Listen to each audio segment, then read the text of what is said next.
tersebut digunakan sebagai upaya yang memungkinkan peserta didik dalam mengembangkan kemampuannya menyelesaikan masalah dan berpikir secara komprehensif dan secara mendalam, baik dilakukan oleh perorangan maupun secara bersama-sama. Manfaat penggunaan keterampilan bertanya lanjut diantaranya dapat mengembangkan kemampuan peserta didik dalam menemukan, mengorganisasi, dan menilai informasi yang didapatnya. Selanjutnya dapat meningkatkan kemampuan peserta didik dalam membentuk dan mengungkapkan jawaban yang didasarkan atas informasi yang lengkap dan relevan. Dapat juga mendorong peserta didik untuk mengembangkan ide-ide dan mengemukakan ide-ide kepada teman-temannya secara timbal balik dan memberikan kesempatan kepada semua peserta didik untuk memperoleh sukses melebihi yang bisa dicapainya. Ada beberapa hal yang perlu diperhatikan oleh seorang guru dalam menerapkan keterampilan bertanya lanjut, yakni pengubahan tuntutan tingkat kognitif, pengaturan urutan pertanyaan, penggunaan pertanyaan pelacak, dan peningkatan terjadinya interaksi. Baik, mari kita bahas satu persatu. Pengubahan tuntutan tingkat kognitif. Hal ini mengacu pada taksonomi Bloom. Pertanyaan dapat diklasifikasikan menjadi 6 jenis pertanyaan. Dari pertanyaan tingkat paling rendah sampai pada pertanyaan tingkat tinggi. Keenam jenis pertanyaan tersebut meliputi pertanyaan ingatan, pemahaman, penerapan, analisis, evaluasi, dan mencipta. 3 jenis pertanyaan yang pertama dikategorikan sebagai pertanyaan kognitif rendah, dan 3 jenis pertanyaan berikutnya termasuk pertanyaan kognitif tingkat tinggi. Berdasarkan pengklasifikasian tersebut, maka pertanyaan yang diajukan oleh guru dapat mengundang proses mental yang berbeda-beda. Guru hendaknya terampil mengembangkan berbagai jenis pertanyaan dan mengajukan pertanyaan dari yang hanya menuntut proses mental tingkat rendah menuju ke pertanyaan yang menuntut proses mental yang lebih tinggi. Selanjutnya, pengaturan urutan pertanyaan. Agar guru dapat meningkatkan dan mengembangkan kemampuan berpikir peserta didik, maka pertanyaan yang diajukan oleh guru hendaknya diatur urutannya. Maksudnya, pertanyaan hendaknya dimulai dari pertanyaan kognitif tingkat rendah ke pertanyaan yang lebih tinggi dan kompleks. Guru sebaiknya jangan mengajukan pertanyaan pemahaman setelah pertanyaan penerapan dan pertanyaan analisis. Akan lebih baik apabila pertanyaan penerapan, pertanyaan analisis itu dilanjutkan ke pertanyaan evaluasi dan mencipta. Apabila guru bermaksud mengembangkan kemampuan analisis misalnya, maka sebaiknya peserta didik diberi kesempatan untuk mengembangkan kemampuannya melalui beberapa pertanyaan pada tingkat analisis tersebut. Setelah peserta didik dianggap mantap mempunyai kemampuan tersebut, barulah pindah ke tingkat kognitif berikutnya.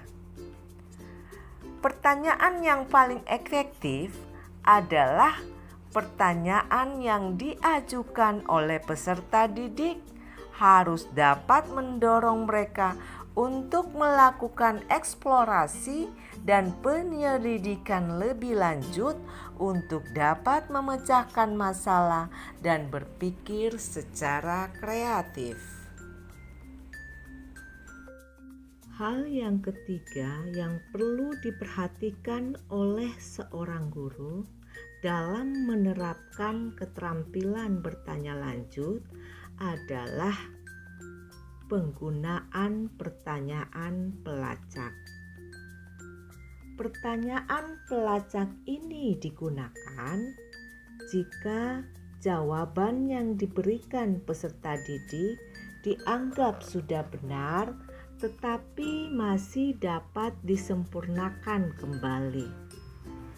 Dalam menggunakan pertanyaan pelacak ini, terdapat beberapa teknik yang dapat digunakan oleh guru, di antaranya melalui klasifikasi. Apabila jawaban peserta didik kurang tepat atau kurang jelas, maka guru dapat menggunakan pertanyaan pelacak dengan cara meminta peserta didik untuk menjelaskan kembali atau mengatakan kembali dengan kata-kata yang lain, sehingga jawabannya menjadi lebih baik. Contoh pertanyaannya, dapatkah kamu menjelaskan sekali lagi apa yang kamu maksud? Meminta peserta didik memberikan alasan. Guru dapat meminta peserta didik untuk memberikan bukti yang dapat menunjang kebenaran jawaban yang dikemukakan oleh peserta didik. Contoh pertanyaannya, apa yang membuat kamu berpikir bahwa perampok itu buruk? Selanjutnya dapat melalui meminta kesepakatan pandangan. Maksudnya guru dapat meminta kepada peserta didik yang lainnya untuk meminta persetujuan atau penolakan beserta alasannya terhadap jawaban yang telah diberikan oleh temannya. Cara ini dilakukan dengan maksud agar diperoleh pandangan yang benar dan dapat diterima oleh semua peserta didik. Contohnya, apakah Ani setuju atau tidak setuju dengan jawaban Ode?